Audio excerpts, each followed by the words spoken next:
अस्सलाम स्टूडेंट्स, मुसलमान माहिरीन तालीम की तालीमी खिदमात हमारा टॉपिक था। उसके हवाले से हम जिस अजीम मुफक्किर को कर रहे थे वो उनका नाम इब्ने सीना है, जिनको अबू अली सीना के नाम से दुनिया जानती है और यूरोप में उनको अवेसीना के नाम से जाना जाता है। इनकी मशहूर तसानीफ़ जो हमने देखी उनमें सबसे मशहूर है शिफा, जिसको एनसाइक्लोपीडिया का दर्जा हासिल है और ये 18 जिल्दों पर मुश्तमिल है। तालीमी तसव्वुरात के हवाले से हमने देखा इनके नज़दीक इल्म हासिल करने का सही तरीन ज़रिया अक़ल, मंतकी इस्तदलाल है।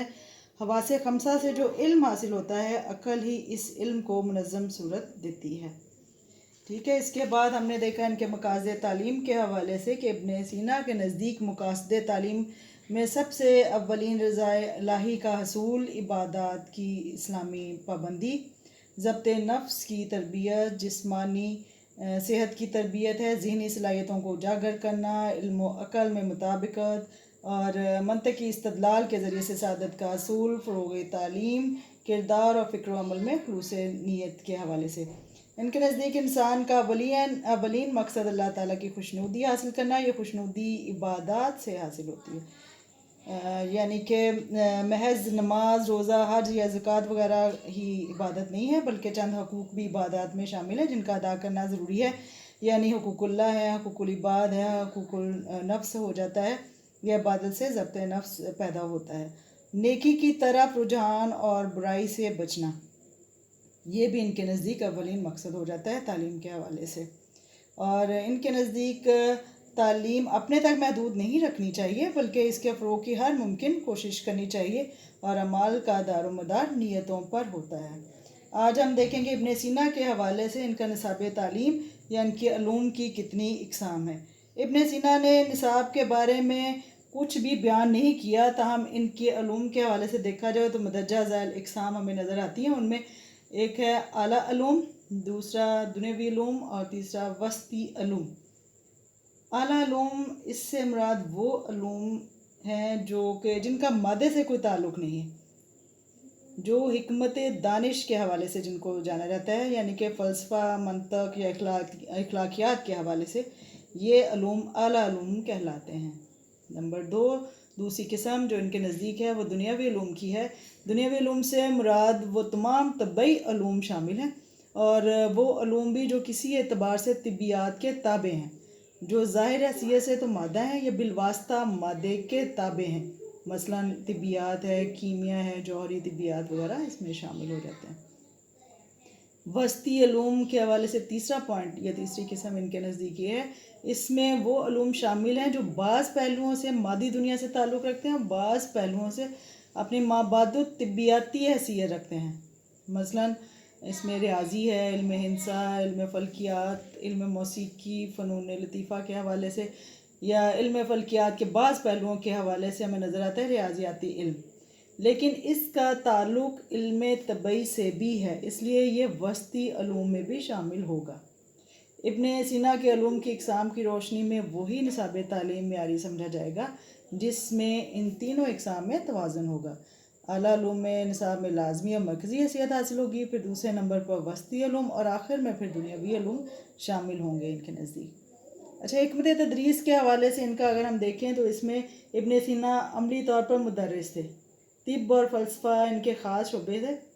हमें इनकी हिकमत तदरीस के बारे में कोई तफसीली मालूमात तो नहीं हासिल होती हैं, लेकिन मकासद तालीम, तसव्वुर तालीम और निसाब तालीम के बारे में इनका जो नुक्ता नज़र से है उसके हवाले से हम इनकी हिकमत तदरीस का पता चला सकते हैं। मसलन ये कि मसली तरीका, यानी कोई भी प्रॉब्लम सॉल्विंग मेथड जिसको कहा जाता है, तरीके बहस है, डिस्कशन मेथड जिसको एक इक्तशाफी तरीका है, और तलबा को तज़किया नफ्स की हदायत देते हैं।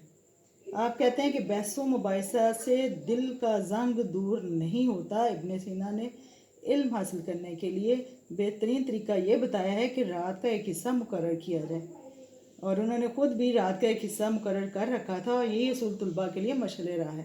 तलबा इल्म जो है वो ख़ुलूस नियत से हासिल करें, रियाकारी से बचें, नमाज, रोज़ा जो इस्लामी शार में शामिल है इसकी पाबंदी करें, दुनिया और इसके अंदर जो कुछ मौजूद है इससे बेनियाज रहना और अक्ल सादत का ये हसूल है। अच्छा, इसके हवाले से इनके उस्ताद और शागिर्द के ताल्लुक़ के हवाले से हमें جو پوائنٹس نظر آتے ہیں اس میں اصل میں انہوں نے ابن سینا نے اپنے صوفی دوست کو ایک وصیت کی تھی، جو وصیت کی تھی اسی کے حوالے سے ان کے پوائنٹس کو لیا جاتا ہے کہ استاد اور شاگرد کے تعلقات کے حوالے سے. اچھا، ابن سینا نے اپنے ایک صوفی دوست کو وصیت کی تھی جو شاگردوں کے لیے بہت امپورٹنٹ ہے. وصیت یہ تھی کہ تم سب کو پہلے اور سب سے آخر میں خدا کا خیال کرنا چاہیے، اپنی آنکھوں میں اس کے دیدار کا سرما لگانا چاہیے، اس کے سامنے پاؤں جما کر کھڑے رہنا چاہیے. تم کو معلوم ہونا چاہیے کہ سب سے بہتر عمل نماز، سب سے بہتر سکون روزہ، اور سب سے مفید نیکی صدقہ، اور سب سے رائگاں کوشش ریاکاری ہے. اس سے پہلے بھی ہم نے دیکھا کہ وہ بحث و مباحثہ کو وہ نہیں سمجھتے کہ اتنا یہ اچھا خاص طریقہ ہے بحث و مباحثہ میں مشغول رہنے سے. وہ کہتے ہیں نفس کا زنگ دور نہیں ہوتا. بہترین عمل وہ ہے جو خلوص نیت سے کیا جائے، اور بہترین نیت وہ ہے جو علم سے پیدا ہو. لذتوں کا استعمال صرف اس غرض سے کرنا چاہیے کہ طبیعت کی اصلاح ہو، آدمی کا وجود قائم رہے یا نوع انسانی کو بقا حاصل ہو، اس کے ساتھ قواعد شرعیہ کی پابندی میں خلل نہ آئے. جسمانی عبادات کا ہمیشہ پابند رہنا چاہیے. اچھا، اس وصیت کے حوالے سے اگر ہم اس کا جائزہ لیں تو ہمیں یہ مندرجہ ذیل باتیں نظر آتی ہیں. ایک تو سب سے پہلے ان کا خوشنودی خدا. دوسری چیز جو ہمیں نظر آتی ہے وہ اس میں یہ شریعت الہی کی پابندی ہے، خلوص نیت. یہ پوائنٹس جو ہیں یہ آپ کو ویسے نوٹ کرنا پڑیں گے، یہ اس میں بکس میں نہیں، میں ہم اس کا ویسے خلاصہ دیکھ رہے ہیں. پہلا میں نے کہا خوشنودی خدا، پھر شریعت الہی کی پابندی ہے، تیسرا پھر اس میں خلوص نیت ہوگا، مفید علم ہے، اور لذت کوشش سے پرہیز. یہ جو انہوں نے وصیت کی ان کے حوالے سے ہمیں یہ پوائنٹس اس میں سے نکالیں. یہ تمام طلباء کے لیے مفید ہے. تمام اعمال کا محور و مرکز اللہ کی ذات ہو، تب خدا کی خوشنودی حاصل ہوتی ہے. اور پھر شریعت پر چلا جائے. صرف یعنی یہ عقیدہ ہی ضروری نہیں ہے بلکہ عقیدے کے ساتھ عبادت کا ہونا ضروری ہے. ریاکاری کی مذمت کرتے ہیں، وہ نیت کے اخلاص پر زور دیتے ہیں. بہتر عمل وہ ہے جو خلوص نیت سے کیا جائے. علم برائے علم کے وہ قائل نہیں ہے. علم وہ جس سے انسانی ترقی اور اصلاح ہو اور جس سے انسان کو فوز و فلاح حاصل ہو. کھانے پینے اور عائلی زندگی کا مقصد نسل انسانی کا تسلسل اور بقا ہے. یہ شرعی حدود کے اندر جائز ہیں. بحث و مباحثہ سے پرہیز کرنا چاہیے، قدورتیں پیدا نہیں ہوتی، اور یہ تمام طلباء کے لیے مشعل راہ ہیں اور انہی پر عمل کرنا چاہیے. ابن سینا کے حوالے سے ہمارا پوائنٹ یہاں پہ ختم ہو جاتا ہے. ان کے کویشچنس کو ہم دیکھ لیتے ہیں جو آج ہم نے پڑھا ان کے حوالے سے.